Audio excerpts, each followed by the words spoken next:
Thank you very much. It's hard to follow on from very excellent contributions, but I would like to maybe take up what Miriam said about regaining power. I'd like to maybe shift the discourse a little bit to the intellectual level. We've talked a lot about pragmatic issues and sociological problems and the day-to-day dealing with the community and all the problems and challenges within our context in Britain. But I like to think more about the intellectual intervention, not of the Imam, but of the Muslim scholar in the British context. For the last 100 years, actually, we've been repeating the same thing about the need to rethink Islamic knowledge and Islamic education. And the debate hasn't moved much. I have actually been reading on the 19th century calls for reforming Al-Azhar and other places, and we're asking the same questions. What should the curriculum include? How can the curriculum actually engage with modern thought? How much of modern thought should we consider? And this is not about an intellectual elitism. These questions are about how to answer the individual questions that come from young people.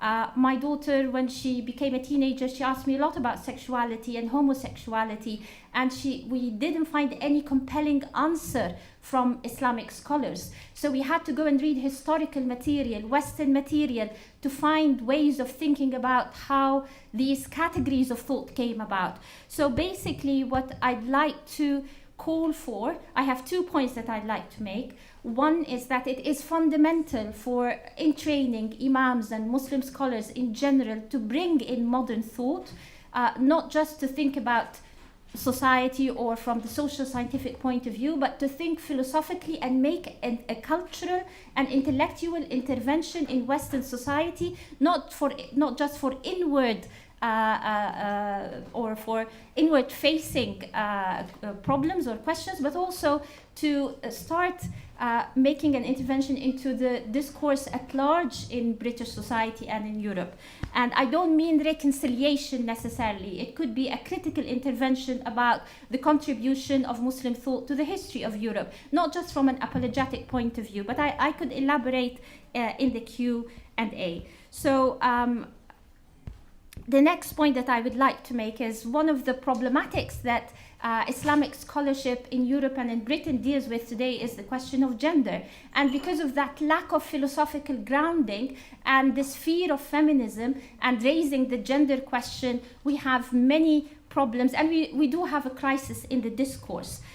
Recently, Al-Azhar, and I talk about Al-Azhar because I know about its history being an Egyptian, and I know many people now have a critical perspective on Al-Azhar because of recent political events, but before these events, Al-Azhar mounted an initiative to establish a global center for fatwa, which would have a unit for female muftiyat.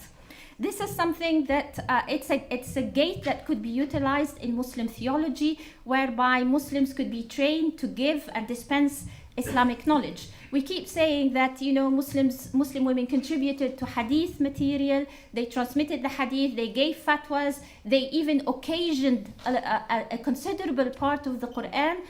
If you read Asbab al-Nuzul, the role of women in the formation of the text itself is clear and established. However, when it comes to the historical reality, we don't have a literary legacy from women. We know that there were institutional and structural problems that prevented women and continue to prevent women from making a serious contribution to Islamic knowledge and shaping the epistemology in a gender-sensitive way. So what I would like to suggest is, I heard in one of the earlier panels about the training of women muftiyat, but I'd like to ask a question about the structure which set up the program. I know from insiders at Al-Azhar that the women were part of the project not only as being trainees or subjects of the training, but as agents of the vision itself. That is what is missing in many of the initiatives that I come across today. The men shape the vision and then they train the women according to the vision that they have for them. And I think that's a serious problem that maintains the exclusion and the bias within the system. Am I within the 5 minutes? Can I say a little bit more? 30 seconds.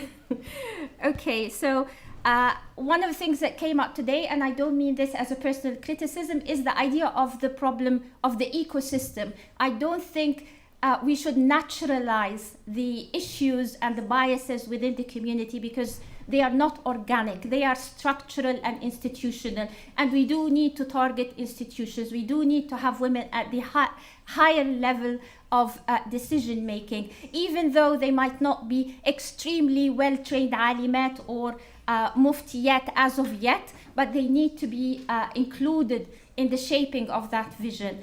One of the things that the Al-Azhar initiative brings to light is that women's role in the fatwa is not just about regurgitating a particular madhab or certain madahib, but it's about reshaping the very epistemology on the basis of their knowledge of the reality, something that the Azhar calls fiqh al-waqa, the jurisprudence of reality that shapes the actual fatwa, that remolds how the fatwa is dispensed. So these things need to be seriously considered. So the intellectual issue is not a luxury. It's as fundamental and as important as as thinking about the day-to-day management of being a religious leader.